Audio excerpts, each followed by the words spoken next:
भगवद गीता सनातन जीवन और वेदों के 4 पुरुषार्थों धर्म, अर्थ, काम और मोक्ष का ज्ञान देती है। वहीं इस कर्म प्रधान जीवन में कर्म और जीवन उद्देश्य को सफल बनाने के लिए धैर्य और विश्वास का बहुत महत्व है। वहीं ईर्ष्या जैसे दुर्गुण व्यक्ति को अपने उद्देश्यों में कई बार पीछे धकेल देते हैं। आइए यहाँ हम धर्म, कर्म, धैर्य, ईर्ष्या, विश्वास को 2 शिष्यों की कहानी के माध्यम से समझते हैं। इसके लिए आप पूरे वीडियो तक हमारे साथ बने रहिए। ईर्ष्या और अहम से बच धैर्य और विश्वास ही पूर्णता तक पहुंचा सकते हैं। जो भी हम कार्य करते हैं उसके प्रति हमारा धैर्य, विश्वास, श्रद्धा नहीं रहेगी तो वह कार्य पूर्ण रूप से नहीं हो पाएगा। इसीलिए बहुत आवश्यक है कि उस कार्य के प्रति हमारे अंदर पूर्ण विश्वास, धैर्य और श्रद्धा होनी चाहिए। फिर कहीं जाकर वह कार्य पूर्ण हो पाता है। इसी संदर्भ में आपको एक दिलचस्प कहानी बताने जा रहा हूं। एक ही गुरु के 2 शिष्यों की, जो अपने जीवन में अलग अलग काम करने वाले होते हैं और अलग अलग तरीके से अपना जीवन यापन करते हैं, पर उनके जीवन में कैसे मूलभूत गुणों को अपनाने के कारण परिवर्तन आने संभव होते हैं। इससे समझा जा सकता है कि जीवन में पूर्णता प्राप्त करने के लिए क्या-क्या आवश्यकता होती है और गुरु आपको कैसे, किस रास्ते से लेकर जाते हैं। ईर्ष्या क्या होती है, इसके मन में रहने से व्यक्ति का कैसे पतन होता है, ऐसी कई जानकारियां इस वीडियो में एक सरल कहानी के रूप में आगे सुने। तो यह 2 शिष्य राम और श्याम एक ही गुरु से दीक्षित होते हैं। श्याम की आयु 30 वर्ष और राम की आयु लगभग 35 वर्ष थी। दोनों शिष्य अपनी आयु अनुसार भिन्न भिन्न समय पर गुरु से जुड़े। अवसर मिलने पर दोनों गुरु के समक्ष जाकर साधना और जीवन के बारे में बात किया करते थे। गुरु अपने शिष्यों का मार्गदर्शन और उनकी समस्याओं का समाधान सुझाते या करते रहते हैं। साथ ही साथ जो भी बात उन्हें समझ नहीं आती, वे एक दूसरे से उन्हें साझा कर उस पर बात करते, चर्चा करते और उस समस्या का समाधान निकालते या स्वयं भी पाने का प्रयास किया करते थे। पर कभी ऐसी समस्या आ जाती कि उन्हें गुरु के पास जाना ही पड़ता था। ऐसे ही एक अवसर पर राम, जिसकी आयु 45 वर्ष थी, अपने गुरु के पास जाकर अपनी समस्या कहता है। गुरु सुनकर उसे यथोचित मार्गदर्शन करते हैं, उसके लिए साधना कर्म भी बताते हैं। उसके अनुसार वह आगे चलने लगता है। ऐसे ही श्याम, जिसकी आयु 30 वर्ष थी, एक तीव्र जिज्ञासावश वह भी गुरु के समक्ष जाता है और कहता है कि गुरुदेव, मैं साधना से सिद्धि प्राप्त करना चाहता हूं।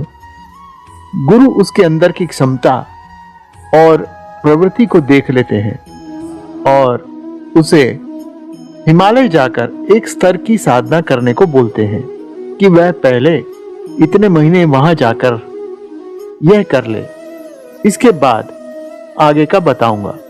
वे उसे अपने एक और मित्र गुरु के पास भेजते हैं। शिष्य श्याम खुशी खुशी हिमालय जाता है।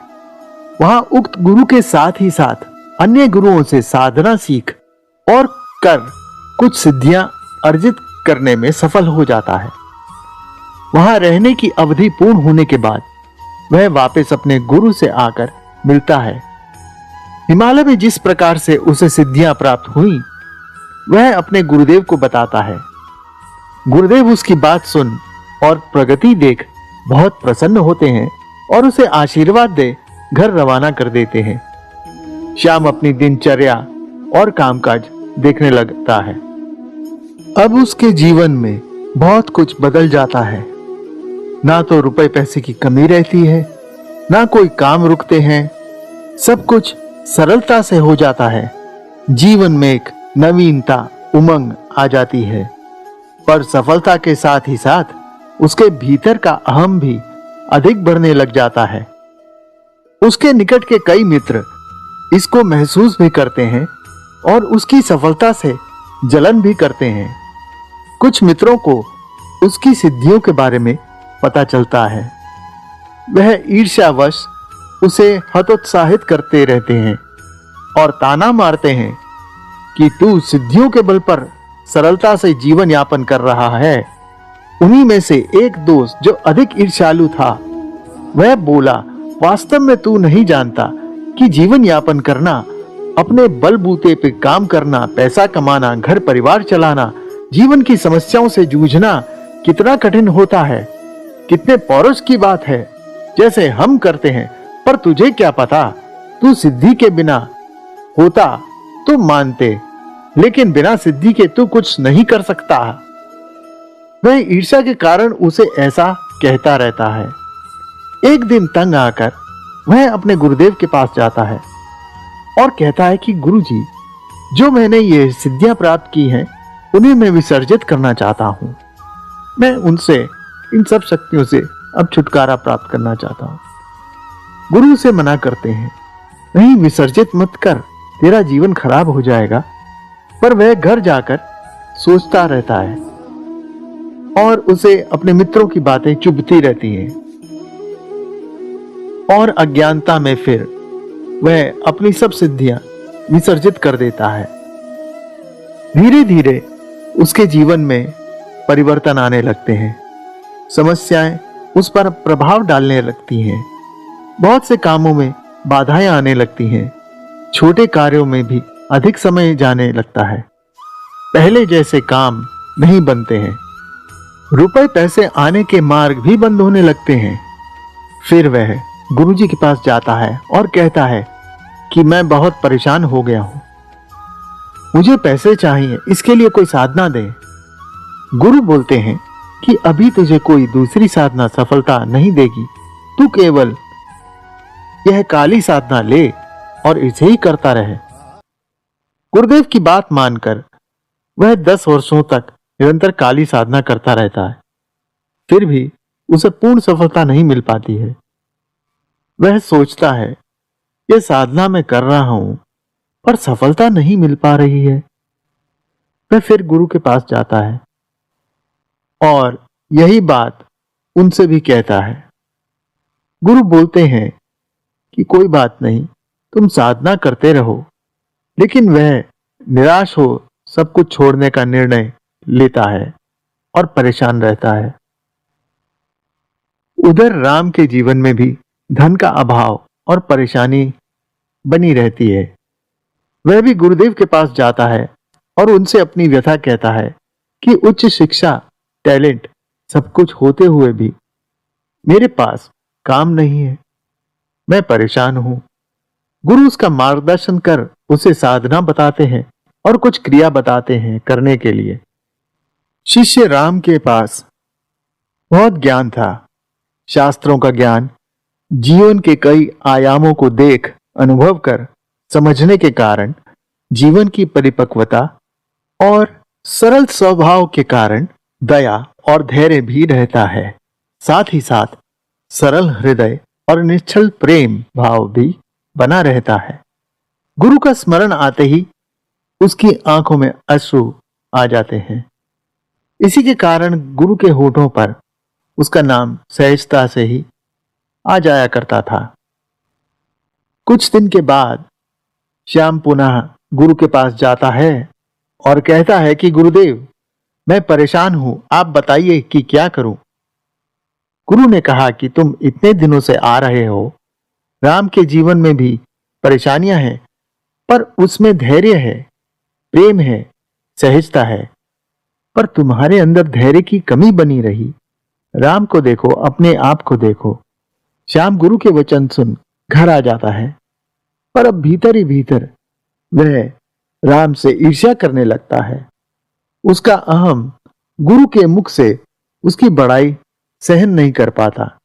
रह रहकर उसके मन में ऐसे विचार आते रहते हैं कि मैंने इतनी साधना की, फिर भी गुरुजी के होठों पर राम का नाम सहजता से आ जाता है, पर मेरा ऐसा नहीं आता।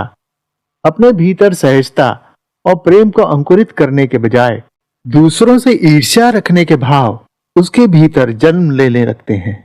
वह अपने गुरु भाई राम के पास जाता है और उससे अपने मन का भाव कह डालता है कि मुझे आपसे बहुत ईर्ष्या होती है, मुझे क्रोध भी आता है। गुरुजी के होठों पर आपका नाम क्यों रहता है? क्या कारण है, जबकि मैंने साधना बहुत की है, पर मैं परेशान क्यों हूं? आप ही मुझे बताएं। राम उसे समझाता है कि देखो, जब साधना मार्ग लंबा हो या जीवन में किसी भी लक्ष्य को प्राप्त करने में अधिक समय लगे, तो ऐसे में धैर्य और लगन बहुत काम आती है। गुरु कृपा, देवी देवता की कृपा तो प्रेम लगन के साथ साथ धैर्य से ही प्राप्त होती है। प्रतिस्पर्धा के भाव से उत्पन्न ईर्ष्या, द्वेष और अहम भाव से जीवन में और साधना मार्ग में नुकसान ही होता है। इस अहम को पीछे रख तुम्हें समझना चाहिए कि सबका अपना कर्म और भाग्य भी होता है। किसी को सफलता जल्दी और किसी को कुछ देर से मिलती है। एक हाथ में भी सब उंगलियां बराबर नहीं होती हैं, पर हर उंगली का अपना महत्व होता है और उन्हीं से मुट्ठी बनती है, हाथ बनता है जो अनेकों अनेकों कार्य कर पाता है। श्याम राम के सहज प्रेममय हृदय के स्पर्श से और उसके ज्ञान के माध्यम से चिंतन कर समझ जाता है। उसे अपनी कमियों के कारण समझ आने लगते हैं। फिर वह गुरु के पास मन में धैर्य विश्वास लेकर जाता है। गुरु जी एक नजर देख स्थिति जान जाते हैं कि अब यह उस पगडंडी पर आगे बढ़ने लायक बन गया है, जब यह आगे का मार्ग तय कर सकता है,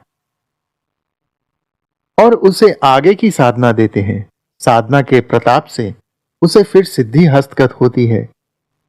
उधर राम की साधना भी पूर्ण होती है और दोनों के जीवन में सकारात्मक बदलाव आने लगते हैं। श्याम राम से आगे सलाह मार्गदर्शन लेता है।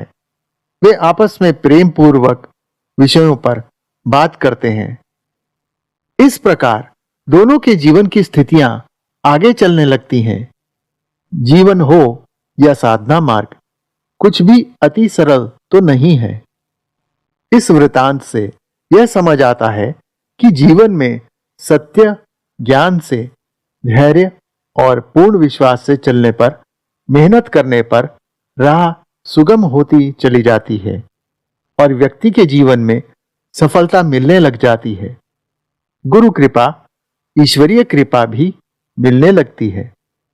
तब उसके पीछे गुरु का हाथ होता है और शक्तियों का साथ भी होता है। आशा है आपको यह वीडियो पसंद आया। वीडियो लाइक करना ना भूलें।